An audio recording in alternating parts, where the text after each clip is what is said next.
Hi friends, welcome back to മിയാനി kitchen. നമുക്കൊരു നാരങ്ങ ജ്യൂസ് ഉണ്ടാക്കാം. ഇന്ന് നാരങ്ങയും ബീറ്റ്റൂട്ടും ചേർത്തിട്ട് ഒരു ജ്യൂസ് ഉണ്ടാക്കാം. അപ്പോൾ ഇനിയിപ്പം ജ്യൂസുകൾ തന്നെ വെറൈറ്റി ടൈപ്പിൽ നമുക്ക് ഉണ്ടാക്കാം ഓരോ ദിവസവും, കാരണം ചൂടൊക്കെ തുടങ്ങുമല്ലേ. അപ്പം നാരങ്ങ, ബീറ്റ്റൂട്ട്, ഒരു കഷ്ണം പച്ചമുളക്, ഒരു കഷ്ണം മതി കേട്ടോ, ഹാഫ് മതിയേ, ഒരു ചെറിയ കഷ്ണം ഇഞ്ചി, പിന്നെ ഒരു 3-4 പുതിനയില, പിന്നെ അതിന് വേണ്ടത് പഞ്ചസാര, പിന്നെ കുറച്ച് സബ്ജ സീഡ്സ് ഞാൻ കുതിർത്ത് വെച്ചിട്ടുണ്ട്, ഒരു നാരങ്ങ ജ്യൂസ് എടുത്ത് വെച്ചിട്ടുണ്ട്. അപ്പോൾ നമുക്കിതെങ്ങനെ തയ്യാറാക്കുന്നത് പറയാം. ഇത് പഞ്ചസാര എടുത്തിട്ടുണ്ട്, ഇത് ബ്രൗൺ കളറുള്ള പഞ്ചസാരയാണ്. അപ്പം നമുക്ക് ഈ ബീറ്റ്റൂട്ടും പച്ചമുളകും ഇഞ്ചിയും കൂടെ ഈ കല്ലിലിട്ടൊന്ന് ചതച്ചെടുക്കാം.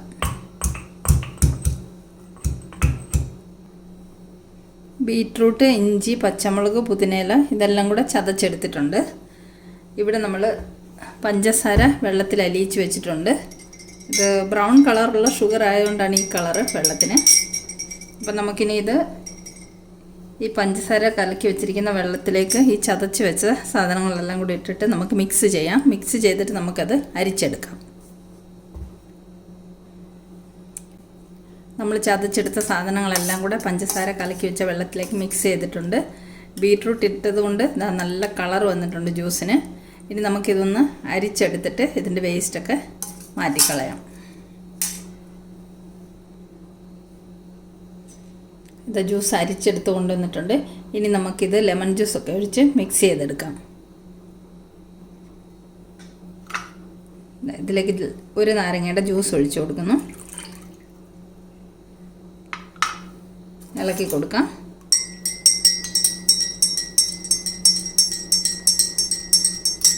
നമ്മളിവിടെ കുറച്ച് സബ്ജ സീഡ്സ് കുതിർത്ത് വെച്ചിട്ടുണ്ട്, അത് കുറച്ചിട്ട് കൊടുക്കാം. സബ്ജ സീഡ്സ് നല്ല കൂളിംഗ് അല്ലേ.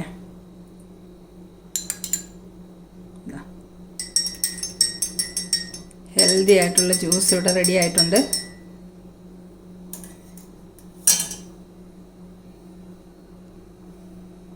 ഇത് നമ്മുടെ അടിപൊളി ഹെൽത്തി ആയിട്ടുള്ള ജ്യൂസ് ഇവിടെ തയ്യാറായിട്ടുണ്ട്. ചൂട് സമയത്തേക്കൊക്കെ പറ്റിയ ഒരു ജ്യൂസാണിത്.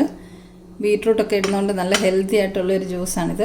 അപ്പോൾ സബ്ജ സീഡ്സൊക്കെ ഇട്ടിട്ടുണ്ട് നല്ല തണുപ്പിന് വേണ്ടിയിട്ട്. ഇനിയും ഐസ് വേണ്ടവർക്ക് ഐസ് ക്യൂബ്സും ഇടാം. അങ്ങനെ പെട്ടെന്ന് തയ്യാറാക്കാൻ പറ്റുന്ന നമ്മുടെ ജ്യൂസ് ഇവിടെ റെഡി ആയിട്ടുണ്ട്. ഇഷ്ടമായെങ്കിൽ എല്ലാവരും ഒന്ന് തയ്യാറാക്കി നോക്കൂ. അപ്പോൾ നമുക്ക് വീണ്ടും സിമ്പിൾ റെസിപ്പികളുമായിട്ട് കാണാം.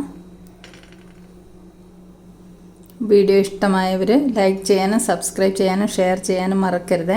പുതിയതായിട്ട് വരുന്ന ആൾക്കാർ സബ്സ്ക്രൈബ് ചെയ്യാതെ കാണുന്നവരുണ്ടെങ്കിൽ ഒന്ന് സബ്സ്ക്രൈബ് ചെയ്യണേ.